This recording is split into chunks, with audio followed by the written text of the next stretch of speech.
வணக்கம். ஆகாஷ்வாணி புதுச்சேரி மாநில செய்திகள் வாசிப்பவர் சரவணகுமார்.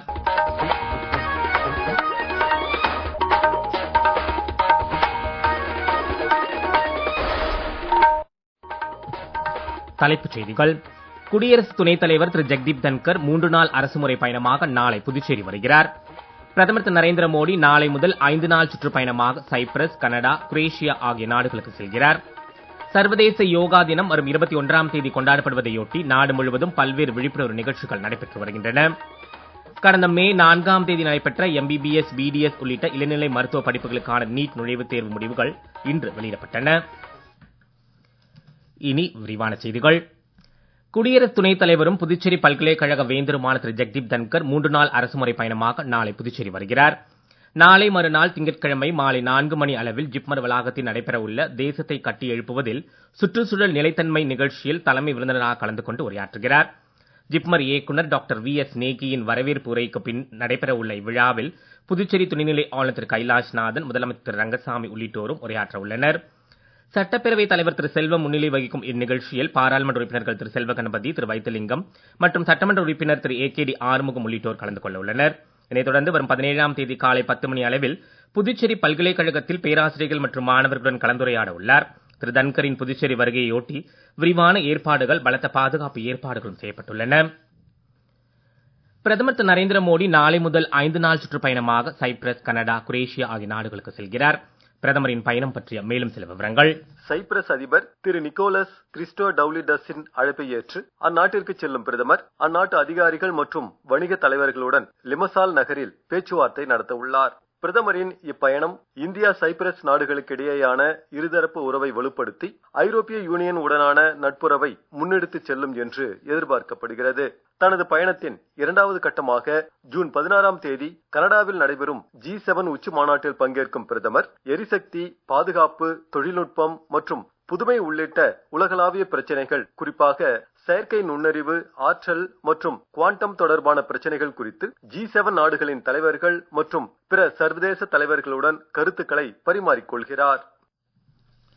தொடர்ந்து தனது பயணத்தின் 3ஆம் கட்டமாக வரும் 18ஆம் தேதி திரு மோடி குரேஷியா செல்கிறார். இந்த பயணத்தின் முக்கியத்துவத்தை குறிக்கும் வகையில் குரேஷிய பிரதமர் ஆண்ட்ரேஜ் வின்கோவிச்சையும் அதிபர் ஜோரன் மிலோன்கோவிச்சையும் சந்தித்து இருதரப்பு பேச்சுவார்த்தைகள் மேற்கொள்கிறார். வெளியுறவு அமைச்சர் டாக்டர் ஜெய்சங்கர் ஐரோப்பாவுடன், குறிப்பாக பிரான்சுடனான நல்லுறவு தொடர்ந்து மேம்பட்டு வருவதாக பிரான்சின் மார்ஷேயில் நடந்த ரைசீனா மெடிடேரியன் 2025 கலந்து கொண்டு பேசுகையில் எடுத்துரைத்தார். அரசுமுறை பயணமாக பிரான்ஸ் சென்றுள்ள வெளியுறவுத்துறை அமைச்சர் ஐரோப்பிய யூனியன் உடனான தடையற்ற வர்த்தக ஒப்பந்தம் நடப்பாண்டுக்குள் இறுதி செய்யப்படும் என்றும் தெரிவித்தார். வரும் மாதங்களுக்கு நாட்டில் போதுமான எரிசக்தி விநியோகம் இருப்பதாக மத்திய பெட்ரோலியம் மற்றும் இயற்கை எரிவாயு அமைச்சர் திரு ஹர்தீப் சிங் பூரி தெரிவித்துள்ளார். நேற்று பெட்ரோலிய செயலாளர் மற்றும் இந்திய எரிசக்தி பொதுத்துறை நிறுவனங்களின் தலைவர்களுடன் மறு ஆய்வுக் கூட்டத்தை நடத்திய பின்னர் சமூக ஊடக பதிவில் அவர் இவ்வாறு தெரிவித்துள்ளார். பிரதமர் திரு நரேந்திர மோடியின் துடிப்பான தலைமையின் கீழ் எரிசக்தியின் கொள்ளளவு, மலிவு விலை, நிலைத்தன்மை ஆகியவற்றில் இந்தியா சிறப்பாக செயல்படுவதாக தெரிவித்துள்ளார். மத்திய அரசு கடந்த 11 ஆண்டுகளாக மேற்கொண்டு வரும் நடவடிக்கைகள் காரணமாக நாட்டின் பொருளாதார அடிப்படை கட்டமைப்புகள் வலுவாக உள்ளது என்றும் நாடு விரைவான பொருளாதார வளர்ச்சி கண்டு வருவதாக மத்திய நிதியமைச்சர் திருமதி நிர்மலா சீதாராமன் தனது சமூக ஊடக பதிவில் தெரிவித்துள்ளார். மேலும் நிதித்துறையில் மேற்கொள்ளப்பட்ட சீர்திருத்த நடவடிக்கைகளே இதற்கு காரணம் என்றும் டிஜிட்டல் பண பரிவர்த்தனையில் இந்தியா முன்னிலையில் உள்ளதாகவும் அவர் மேலும் குறிப்பிட்டுள்ளார். பஹல்காம் தீவிரவாத தாக்குதலை தொடர்ந்து ஆபரேஷன் சிந்தூர் துல்லிய ராணுவ நடவடிக்கை இந்திய விமானப்படையின் தன்னிகரற்ற வலிமையை பறைசாற்றுவதாக air chief marshal AP Singh தெரிவித்துள்ளார். ஹைதராபாத் துண்டிகல் விமானப்படை பயிற்சி மையத்தில் ஒருங்கிணைந்த பயிற்சி நிறைவு அணிவகுப்பில் இன்று பங்கேற்ற அவர் நமது ராணுவம் ஒருங்கிணைந்த ஆற்றலை வெளிப்படுத்துவதாகவும் அவர் கூறினார். நீங்கள் கேட்டுக்கொண்டிருப்பது மாநில செய்திகள். நேயர்கள் ஆகாஷ்வாணி செய்திகளை உடனுக்குடன் தெரிந்து கொள்ள எமது புதுச்சேரி மண்டல செய்தி பிரிவின் சமூக ஊடகங்களான @adnews_புதுவை என்ற X பக்கத்திலும், all India radio news Puducherry என்ற Facebook பக்கத்திலும், @RNU புதுச்சேரி என்ற யூடியூப் சேனலிலும் கேட்கலாம். செய்திகள் தொடர்கின்றன. சர்வதேச யோகா தினம் வரும் 21ஆம் தேதி கொண்டாடப்படுவதையொட்டி நாடு முழுவதும் பல்வேறு விழிப்புணர்வு நிகழ்ச்சிகள் நடைபெற்று வருகின்றன. புதுடெல்லியில் யோகா தொடர்பான உலகளாவிய யோகா உச்சி மாநாடு இன்று நடைபெற்றது. இதில் கலந்து கொண்டு பேசிய ஆயுஷ் துறை அமைச்சர் திரு பிரதாப் ராவ் ஜாதவ், யோகா என்பது உலக அமைதிக்காக இந்தியாவிலிருந்து உலகிற்கு கிடைத்த பரிசு மற்றும் மரபு என்றும் கூறினார். மாநாடு குறித்த மேலும் சில தகவல்கள். யோகா மதம், பாலினம் மற்றும் மொழி ஆகியவற்றின் எல்லைகளை கடந்து குழந்தைகள் முதல் பெரியவர்கள் வரை, ஏழைகள் மற்றும் வசதி படைத்தவர்கள் என அனைவராலும் அணுகக்கூடியது என்றும் அமைச்சர் தெரிவித்தார். கடந்த 10 ஆண்டுகளில் 33% தனிநபர்கள் சர்வதேச யோகா தின நிகழ்வில் பங்கேற்றுள்ளனர் என்றும் அவர் சுட்டிக்காட்டினார். இந்த யோகா இணைப்பு உச்சி மாநாட்டில் கலாச்சாரம் மற்றும் சுற்றுலாத்துறை அமைச்சர் திரு கஜேந்திர சிங் ஷெகாவத், யோகா குரு ராம்தேவ் மற்றும் பிற முக்கிய பிரமுகர்களும் கலந்து கொண்டனர். ஒருங்கிணைந்த யோகா மற்றும் நல்வாழ்வு குறித்த கருத்துக்களை பரிமாறிக்கொள்ளும் தளமாக செயல்படுவதை நோக்கமாக கொண்ட இம்மாநாட்டில் உலகளாவிய யோகா பயிற்சியாளர்கள், ஆய்வாளர்கள், கொள்கை வகுப்பாளர்கள், சுகாதாரத்துறை நிபுணர்கள் உள்ளிட்டோர் காணொலி வாயிலாகவும் பங்கேற்றனர். இரத்த கொடையாளர் தினம் இன்று கடைபிடிக்கப்படுகிறது. ரத்தம் கொடுங்கள், நம்பிக்கை கொடுங்கள், ஒன்றிணைந்து உயிர்களை காப்போம் என்ற இந்த ஆண்டுக்கான கருப்பொருளுடன் பல்வேறு விழிப்புணர்வு நிகழ்ச்சிகள் நடைபெறுகின்றன.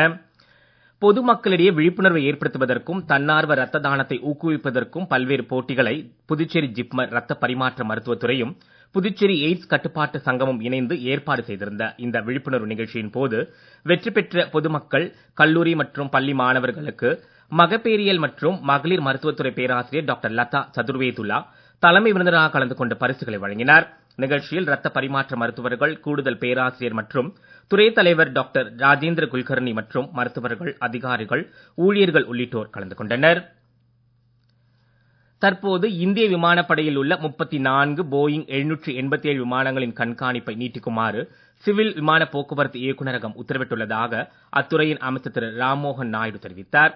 8 விமானங்கள் ஏற்கனவே பரிசோதனைக்கப்பட்டுள்ளதாகவும் அவர் கூறினார். முன்னதாக அகமதாபாத் ஏர் இந்தியா விமான விபத்தில் உயிரிழந்தவர்களின் எண்ணிக்கை 254ஆக அதிகரித்துள்ள நிலையில் மத்திய உள்துறை இணையமைச்சர் திரு ஹர்ஷ் சங்வி காந்திநகரில் நடைபெறும் மரபணு பரிசோதனை நடைமுறைகளை இன்று ஆய்வு செய்தார். பின்னர் தடயவியல் நிபுணர்களுடன் அவர் ஆலோசனை மேற்கொண்டார்.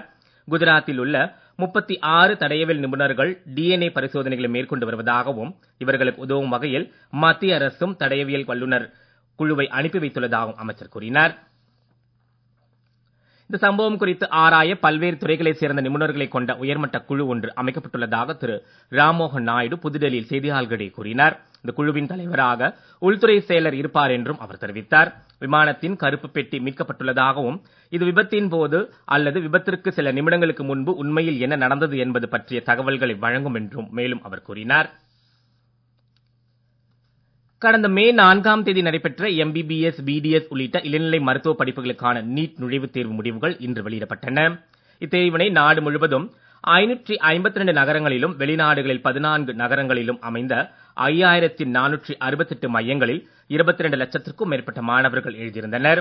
இத்தேர்வில் ராஜஸ்தானை சேர்ந்த மகேஷ்குமார் முதலிடத்தையும், மத்திய பிரதேசத்தை சேர்ந்த உத்தர்கஷ் அவதியா மற்றும் மகாராஷ்டிராவை சேர்ந்த கிஷாந்த் ஜோஷி முறையே 2வது மற்றும் 3வது இடத்தை பிடித்துள்ளனர். மாணவர்கள் மதிப்பெண் அட்டைகளை nta.neet.nic.in என்ற தேர்வின் அதிகாரப்பூர்வ வலைதளத்திலிருந்து பதிவிறக்கம் செய்து கொள்ளலாம் என்று கூறப்பட்டுள்ளது.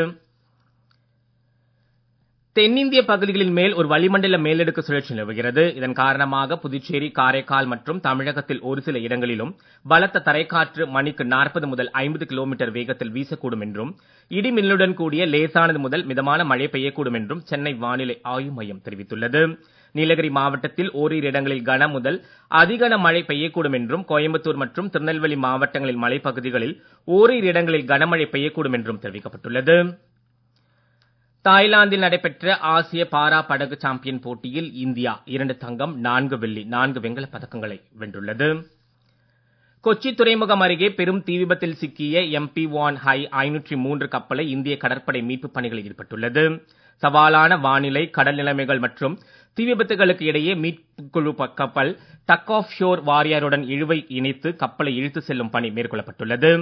இந்த மீட்பு பணியில் இந்திய கடற்படையின் INS ஷர்தா மற்றும் OSV MV ட்ரைட்டான் லிபர்டி ஆகியவை பயன்படுத்தப்படுகின்றன. மீண்டும் தலைப்புச் செய்திகள். குடியரசு துணைத் தலைவர் திரு ஜெக்தீப் தன்கர் 3 நாள் அரசுமுறை பயணமாக நாளை புதுச்சேரி வருகிறார். பிரதமர் திரு நரேந்திர மோடி நாளை முதல் 5 நாள் சுற்றுப்பயணமாக சைப்ரஸ், கனடா, குரேஷியா ஆகிய நாடுகளுக்கு செல்கிறார். சர்வதேச யோகா தினம் வரும் 21ஆம் தேதி கொண்டாடப்படுவதையொட்டி நாடு முழுவதும் பல்வேறு விழிப்புணர்வு நிகழ்ச்சிகள் நடைபெற்று வருகின்றன. மே 4ஆம் தேதி நடைபெற்ற MBBS, BDS உள்ளிட்ட இளநிலை மருத்துவ படிப்புகளுக்கான நீட் நுழைவுத் தேர்வு முடிவுகள் இன்று வெளியிடப்பட்டன. இத்துடன் இந்த செய்தியறிக்கை நிறைவு பெறுகிறது. வணக்கம்.